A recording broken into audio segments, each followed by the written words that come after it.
আল্লামা জমিরুদ্দিন নানভী রহমতুল্লাহ বলতেছে, ও বা কেউ সামনে যাই বসন মানি এক্সরা মেশিনের সামনে যাই এক্সরা করে ফটো তোলন। কি তোলন? ফটো উঠাইলে এক্সরা মেশিনের সামনে গেলে এক্সরা এটা দেখলে ডাক্তারে বলতে পারে রিপোর্টের মধ্যে কি আছে না আছে। আল্লাহ আমার কলব এটা, আমার দিল এটা কোন আল্লাহওয়ালার সামনে যাইয়া সুপর্দ করলাম। যদি সুপর্দ করি আমার ব্যায়ামগুলা দূর হবার জন্য মেডিসিন দিবে। এই মেডিসিনগুলা আসলে আল্লাহ কাজগুলা আমার জন্য সহজ হইয়া যাবে।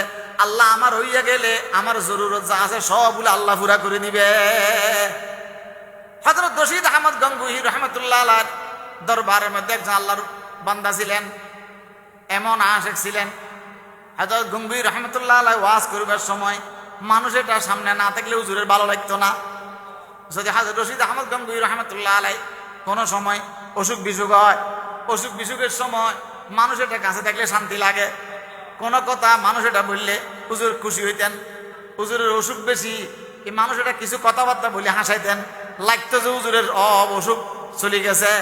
আমার দাদি রহমতুল্লাহ আলাইহি একজন খলিফা ছিলেন, আল্লাহ হযরত ফতেপুরি হুজুর, আল্লামা আব্দুল বারী হুজুর রহমতুল্লাহ আলাইহি। সমস্ত হুজুররা বলতো যে হুজুরের মনে আজকে অসুখ, ডাক্তার আসতে স্লাইন দিতেছে, ওদের ডাক্তার মাক্তার সব বাদ দে, ফতেপুরি হুজুরকে তাড়াতাড়ি কোথায় আছে খবর দে।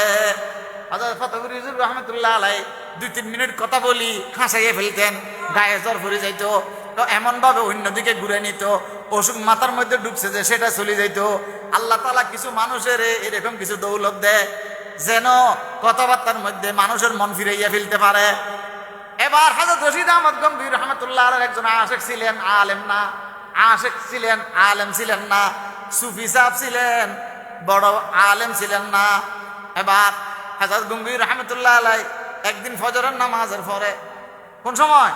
ফজরের নামাজের পরে ইশরাক করিবার আগে দি পূর্ব দিকে ফিরি কথাবার্তা বলতেছেন, দেখে যে মুরিদেটা চেহারা মলিন। কিরে বুড়া, কিরে বুড়া, আজকে মুখের মধ্যে হাসি মাতি নাই কেন? আজকে চেহারা এরকম হইয়া আছো কেন? অনেক কথা হুজুরে বলে, প্রত্যেক দিন হুজুরে শোনায়, আজকে কে শোনায়? হুজুরে শোনায়, কিন্তু চেহারার মধ্যে কি নাই? হাসি মাখ না, হাসি মুখ নাই, কথাবার্তা এরকম আরেক রকম। এবার কতক্ষণ পরে হুজুর বলতেছে, আমি কিছু কথা বলতাম চাইতেছি, তোমার চেহারা দেখি আমার মুখ দিয়ে কথা আসতেছে না। মহব্বত এরকমেরই। মহব্বত এটা কি? কোন সময় পীরের উপর আশেক হয়, কোন সময় পীর মুরিদের উপর কি হয়? হ্যাঁ, আজ মহাব্বত তলগা হাসির ইশাওয়াত, ওয়াজ মহাব্বত মুরদারা জিন্দা শাওয়াত।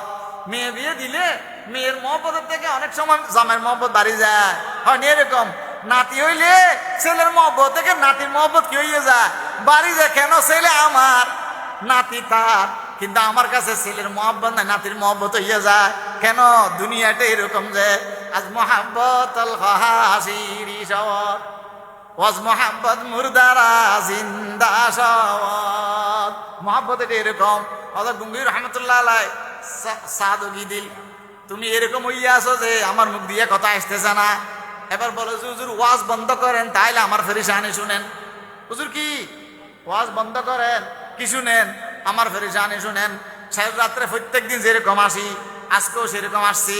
শেষ রাত্রে মসজিদে আপনার খানাখাতে যখন আসতেছি, আপনার খানাখাত মসজিদে যখন আসতেছি, দেখলাম যে হুজুর আমার বিবি বাচ্চারা সবাই ঘর থেকে বাইরে গেছে।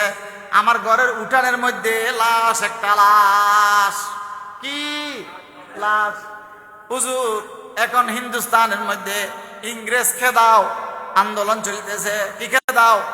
ইংরেজ খেদাও আন্দোলন চলে। হুজুর আমরা খবর পাইয়া গেছি, আমাকে ফাঁসানোর জন্য, আমাকে কি করবার জন্য?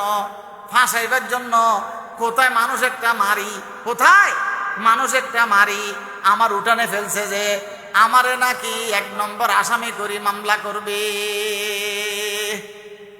আজ মোহাব্বত তলহা হাসির ইশাওয়াত, ওয়াজ মোহাব্বত মুরদারা জিন্দা শাওয়াত। মানুষের তারে ঘরের মধ্যে তিতা জিনিস দিলে খাবাইতে পারে না। ডাক্তারে সিরাপ একটা দিছে যে একটা কড়ক তিতা, বলে যে এটা খাওয়ার মাত্র ভালো হয়ে যাবেন। ওমা এটা 1 চামচ বলছে 2 চামচ খা, হয়নি এরকম? বুড়ারা এমনি কি ফুটের বউ নিজের বউ বললে কি খাই না, ডাক্তাররা যখন ভালো হয়ে যাবে চামচ বললে কয় চামচ খায়? আজ মোহাব্বত তালখ হাসির ইশাওয়াত, এটা না, আজ মোহাব্বত তালখ হাসির ইশাওয়াত। এটা কি তিতা, এখন কি হয়ে গেছে? মিঠা হয়ে গেছে। ওয়াজ মোহাব্বত মুর্দারা জিন্দা শাওয়াত, মোহাব্বতে মুর্দারে জিন্দা বানায়, মোহাব্বতে কড়ুয়া তিতারে মিঠা মিঠা লাগে। হযরত গঙ্গুহি রহমাতুল্লাহ আলাইহি বলে যে তো অসুবিধা কি? অসুবিধা কি? হুজুর কি অসুবিধা? আমার জেলে নিয়ে যাবে খুনের দায়ের মামলায়, অত আমার জেল ফাঁসি হবে, না হয় এত শক্ত হবে, আমাদেরকে ফাঁসাবার জন্য এগুলা করছে।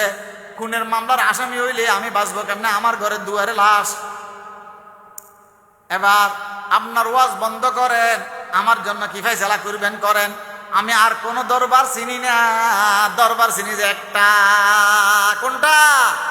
রশিদ আহমদ বগুঙ্গু শেখ কামেল জমিরারা মুবারক জানসিবুত কাহে সুবহা নাই শেখুল মশায়েখ রশিদ আহমদ মায়ে রুশদু হুদা দে